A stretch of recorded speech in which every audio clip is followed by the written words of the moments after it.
Assalamualaikum warahmatullahi wabarakatuh. Perkenalkan, nama saya Ilham Akmal Febrian dari jurusan Hukum Ekonomi Syariah IAIN Ponorogo kelas SD. Di sini saya akan mempresentasikan konsep Nabi dan Rasul. Langsung saja kita ke slide yang pertama.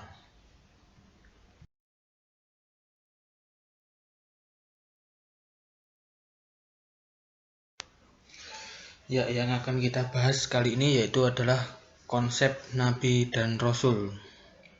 Ada 6 poin penting yang akan kita bahas kali ini.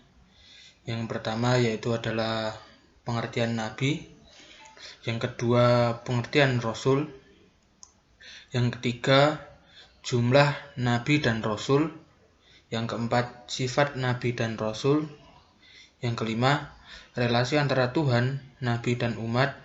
Yang keenam, Nabi dan Rasul menurut orientalis.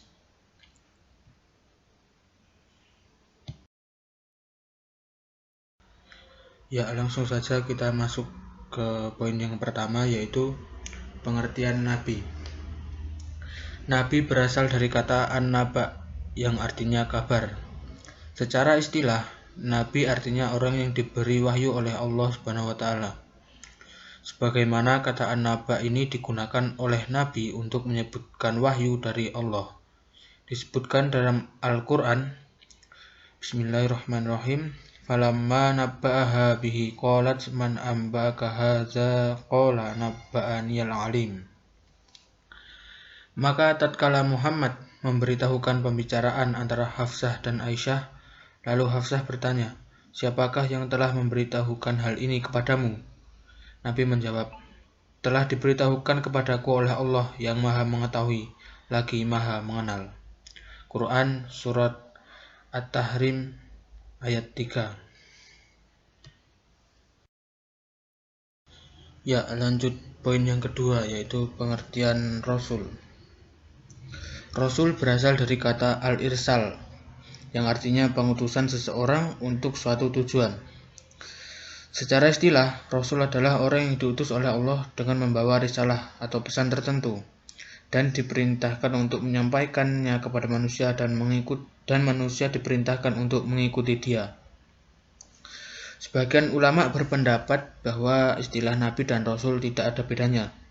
Namun ini adalah pendapat yang lemah karena banyak dalil dan fakta yang menunjukkan bahwa ada perbedaan antara Nabi dan Rasul. Dan setiap Rasul adalah Nabi. Namun, tidak setiap Nabi itu Rasul. Sebagian ulama juga berpendapat bahwa perbedaan antara Nabi dan Rasul adalah bahwa Nabi diberi wahyu namun tidak diperintahkan untuk menyampaikannya, sedangkan Rasul diperintahkan untuk menyampaikannya. Ya, lanjut poin yang ketiga, yaitu jumlah Nabi dan Rasul. Jumlah Nabi dan Rasul itu sangat banyak, tetapi yang wajib kita ketahui adalah ada 25 Nabi dan Rasul. Dalam surah Yunus ayat 47 dijelaskan bahwa kepada setiap umat diutus seorang Rasul. Sementara dalam surah Al-Fatir ayat 24 dijelaskan bahwa tidak ada satu umat pun yang tidak memiliki Rasul. Ada sebuah riwayat dari Ibnu Hibban yang bersumber dari pertanyaan Abu Dzar Al-Ghifari kepada Rasulullah Muhammad SAW yang menyatakan bahwa jumlah Nabi ada 124.000, sementara jumlah Rasul ada 313. Meskipun riwayat ini sahih, tetapi tidak mutawatir atau meyakinkan. Cara menyikapinya adalah kita wajib percaya kepada Allah SWT telah mengutus para nabi dan rasul dalam jumlah yang sangat banyak untuk setiap umat. Sedangkan mengenai angka pastinya, kita tidak diwajibkan untuk mengetahui jumlahnya.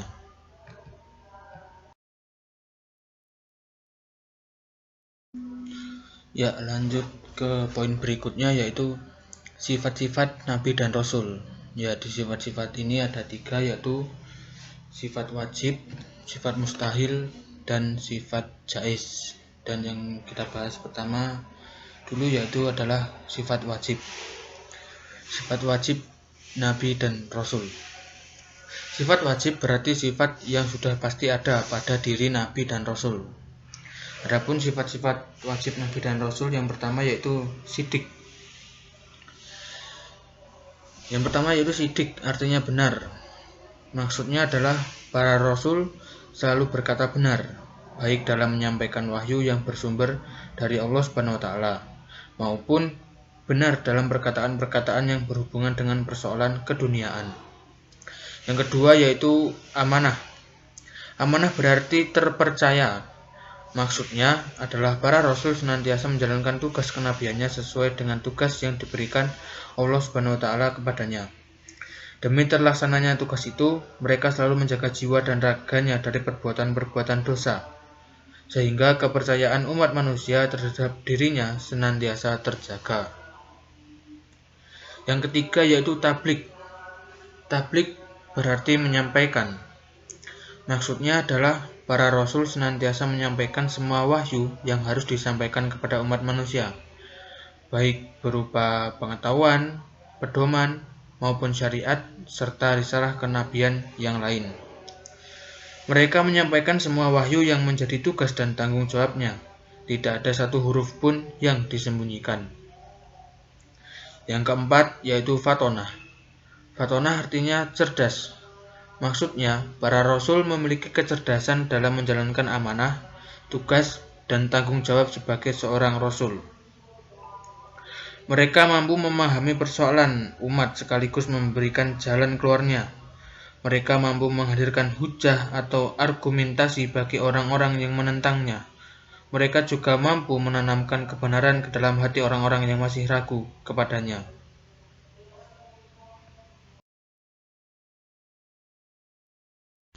Ya, lanjut ke sifat berikutnya yaitu sifat mustahil bagi Rasul. Sifat mustahil berarti sifat yang tidak mungkin ada pada diri Nabi dan Rasul. Adapun sifat-sifatnya yaitu yang pertama kizib, yang berarti pembohong atau pendusta. Semua perkataan dan perbuatan Rasul sangat tidak mungkin mengandung kebohongan atau dusta. Yang kedua yaitu khianat. Khianat yang berkebalikan dari sifat al-amanah. Al-khianat memiliki arti tidak dapat dipercaya. Yang ketiga yaitu kitman, berarti menyembunyikan.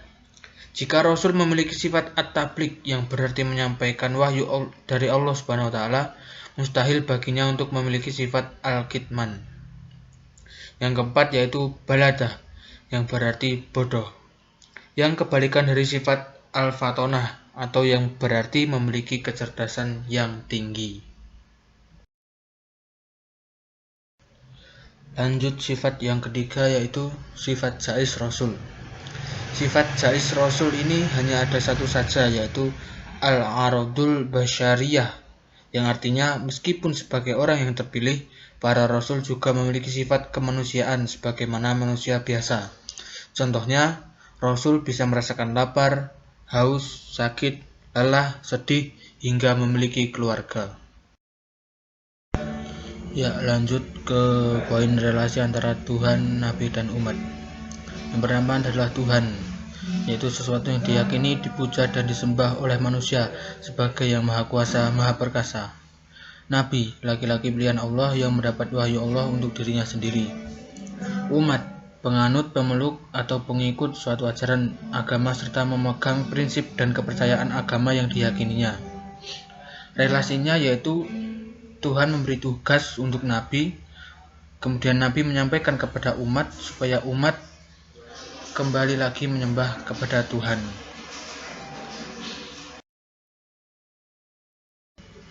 Lanjut yaitu ke hubungan antara tiga relasi. Tuhan adalah Raja alam semesta, Sang Pencipta, Sang Maha Kuasa yang dipuja, disembah oleh seluruh alam. Sedangkan Nabi adalah utusan Allah yang dipilih untuk menyampaikan wahyu Allah kepada dirinya sendiri. Nabi dan Rasul ini merupakan perantara atau jalan bagi manusia untuk lebih mendekatkan diri kepada agama Allah, menyampaikan ajaran Allah dan memberikan teladan kepada manusia mengenai jalan agama yang benar dan diridhoi oleh Allah Subhanahu wa Ta'ala, sehingga umat manusia jauh akan kesesatan. Setiap manusia yang hidup di dunia ini mempunyai tujuan hidup untuk mencari kebahagiaan dunia dan akhirat. Mempunyai tujuan hidup yang untuk mencari kebahagiaan dunia dan di akhirat. Untuk mewujudkan kebahagiaan tersebut, Tuhan dan Rasul atau Nabi-Nya telah menunjukkan caranya dengan mengamalkan seluruh perintah Allah, menjauhi larangannya, atau mengamalkan agama secara kafah. Next ke poin Nabi dan Rasul menurut orientalis. Siapakah kaum orientalis itu?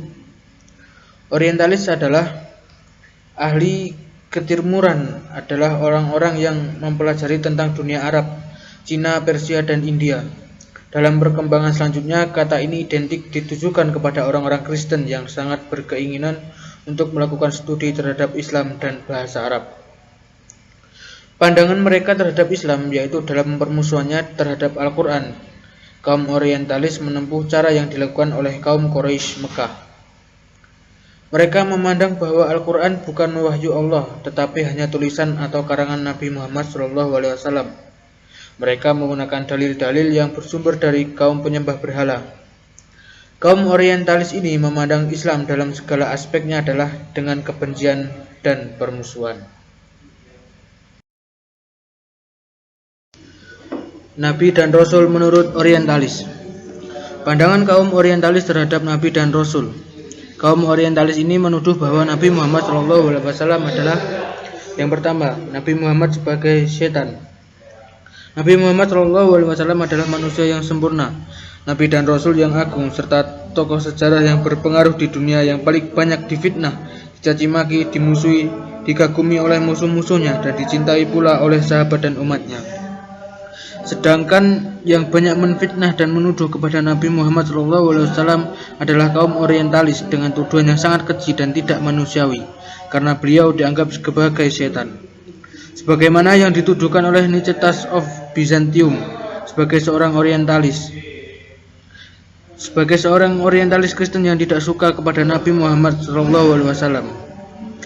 Dengan pernyataan bahwa Nabi Muhammad adalah sungguh-sungguh hendak menghancurkan agama Kristen dengan bantuan kekuatan setan. Ajaran Islam yang menyangkut moralitas dan monoteisme hanyalah selubung untuk menghidupkan kembali agama setan. Nabi Muhammad adalah nabi palsu dan pelaku dosa yang menyesatkan manusia dengan cara merampas kitab suci dan menjanjikan manusia dengan kehidupan yang mudah, memanjakan manusia dengan kelakuan buruk dan menggunakan kekerasan untuk menundukkan lawannya dalam menerima ajarannya. Lanjut yang ke poin B. Nabi Muhammad sebagai penipu. Nabi Muhammad SAW adalah nabi penyebar kebenaran dan perdamaian, karena beliau diutus oleh Allah SWT untuk memperbaiki akhlak manusia, bukan untuk menyebarkan kepalsuan, tetapi keadilan dan kebenaran. Namun tuduhan orientalis terhadap Nabi Muhammad SAW menjadi-jadi tanpa terkendali dengan akal yang sehat, karena beliau dituding sebagai setan, pencuri, pembunuh, perampok, pemalsu, pembohong, dan juga sebagai penipu yang ulung. Dalam kaitan ini, John Calvin sebagai orientalis Kristen menyatakan bahwa Muhammad sebagai pembohong dan musuh Yesus. Begitu pula Philip Kahiti sebagai orientalis Kristen Lebanon menyatakan bahwa Nabi Muhammad adalah seorang penipu yang lihai. Kalau Nabi dituding sebagai penipu yang lihai, berarti Nabi Muhammad SAW adalah Nabi dan Rasul palsu. Nabi Muhammad SAW menerima Al-Quran sebagai mukjizat adalah palsu, bahkan menyampaikan risalahnya pun palsu, sehingga Nabi Muhammad SAW dianggap sebagai tukang sihir dan gila atau sakit jiwa. Yang ketiga yaitu Nabi Muhammad sebagai free sex. Nabi Muhammad SAW adalah manusia yang terhormat, Nabi dan Rasul yang mulia dan agung, serta memiliki akhlak yang mulia. Namun kaum orientalis tidak mengakui akan hal itu, walaupun mereka mengetahui tentang kepribadian Nabi Muhammad. Tetapi karena kebencian, permusuhan, dan ketakutan kepada Nabi Muhammad sebagai pembawa risalah Islam yang sempurna dan menggema di seluruh dunia, dengan ketakutan dan kebencian itu, maka mereka berusaha sekuat tenaga dan kemampuannya untuk mentelanjangi kepribadian Nabi Muhammad SAW, baik secara fisik maupun secara kejiwaannya. Sebagaimana yang dituduhkan oleh Alois Sprenger bahwa Nabi Muhammad terkena penyakit jiwa atau menderita histeria. Begitu pula Gustav Bell menegaskan bahwa Muhammad terkena penyakit epilepsi, sedangkan Margoliouth melihat kasus epilepsi pada keadaan jiwa Muhammad ketika menerima wahyu dengan mencucurkan keringat, pusing, dan kadang-kadang jatuh pingsan. Yang poin keempat yaitu Nabi Muhammad sebagai pembuat Al-Quran. Nabi Muhammad SAW adalah Nabi akhir zaman dan penutup semua risalah samawi. Beliau diberikan kitab suci Al-Quran sebagai pedoman dan petunjuk bagi umat manusia, serta penjelas dan pembeda antara yang benar dan yang salah. Al-Quran adalah kalam Allah, bukan karangan Nabi Muhammad SAW. Walaupun kaum orientalis tidak percaya dalam hal itu, namun mereka juga mengetahui bahwa Al-Quran adalah wahyu Allah. Tetapi hati dan akal mereka tertutup untuk mengetahui kebenaran Al-Quran sebagai wahyu Allah. Dalam hal ini Muhammad Shahib menyatakan bahwa kaum orientalis hampir semua sama menyatakan bahwa Al-Quran adalah ciptaan Nabi Muhammad. Poin selanjutnya yaitu Nabi Muhammad sebagai penyadur kitab Yahudi dan Kristen. Yahudi dan Kristen sebagaimana agama samawi termasuk juga Islam. Ketika agama ini mempunyai kitab suci yang Tuhan turunkan kepadanya. Kalau kitab Taurat diturunkan kepada Nabi Musa alaihissalam untuk kaum Yahudi dan Injil diturunkan kepada Nabi Isa alaihissalam untuk kaum Kristen. Sedangkan Al-Quran diturunkan kepada Nabi Muhammad SAW untuk kaum muslimin. Kitab suci Al-Quran banyak membicarakan tentang kitab Taurat dan kitab Injil. Di samping itu membicarakan tentang Yahudi dan Kristen. Dari konteks inilah kaum orientalis menuduh bahwa Muhammad banyak menyadur isi kandungan kitab Taurat dan Injil. Sebagaimana yang dituduhkan oleh William Muir bahwa agama Yahudi dan Kristen telah memberi bibit pengetahuan kepada Nabi Muhammad. Kemudian daripadanya diproduksi Al-Quran. Al-Quran bukan firman Tuhan melainkan perkataan Nabi Muhammad SAW. Yang terakhir poinnya yaitu Nabi Muhammad sebagai anti Yahudi dan Kristen. Nabi Muhammad SAW hidup di kota Mekah selama 13 tahun dan di kota Madinah selama 10 tahun. Di kota Mekah Nabi Muhammad SAW tidak pernah belajar Kristen walaupun beliau berhubungan dengan Waraqah bin Naufal, paman dari Khadijah istri Nabi. Sedangkan di kota Madinah Nabi pun tidak pernah belajar Yahudi walaupun beliau banyak berhubungan dengan Yahudi. Bahkan pernah mengadakan perjanjian antara Yahudi dan Muslim untuk menjaga keamanan di Madinah, walaupun Yahudi mengkhianati perjanjian itu. Sehingga kaum Yahudi diusir oleh Nabi Muhammad SAW dari kota Madinah.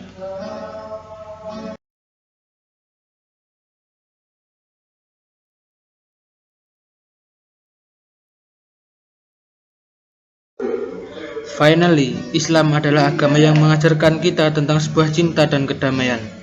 Islam itu indah, Islam datang dari Allah, Tuhan yang Maha Indah. Islam adalah agama fitrah manusia. Islam adalah rahmatan lil alamin. Demikian presentasi dari saya. Terima kasih telah menonton. Apabila ada kekurangan dalam pelafalan kata, saya mohon maaf yang sebesar-besarnya. Sekian, wassalamualaikum warahmatullahi wabarakatuh.